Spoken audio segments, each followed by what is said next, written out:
هاجمت صحيفة الراية القطرية ولي عهد أبو ظبي وزير الدفاع محمد بن زايد، واتهمته بدعم الأنظمة العسكرية الاستبدادية والقضاء على طموحات الشعوب نحو الحرية والعدالة.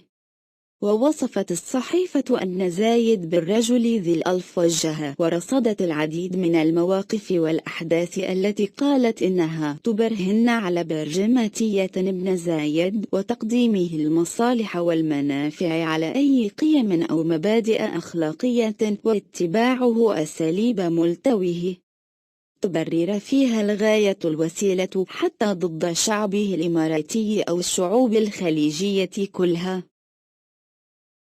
وأشارت الصحيفة إلى أن ابن زايد اتضح وجهه الحقيقي بصورة لافتة في قيادته مؤامرة الحصار الجائر على قطر وحرمانه شعوب الخليج من حرية التنقل والتعليم وتشريده للأسر والعائلات. زيارات متتالية للدوحة وفي إطار سردها المواقف السيئة للرجل. قالت الصحيفة: لا ينسى التاريخ دعم أبو ظبي لمحاولة الانقلاب ضد نظام الحكم في سلطنة عمان، وهو عار سيلاحق حاكم أبو ظبي مثلما سيلاحقه عار التآمر ضد دولة قطر وشعبها بقيادة مخطط الحصار الجائري.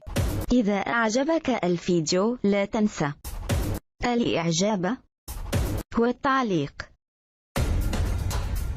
ولكي يصلك كل جديد اشترك الآن.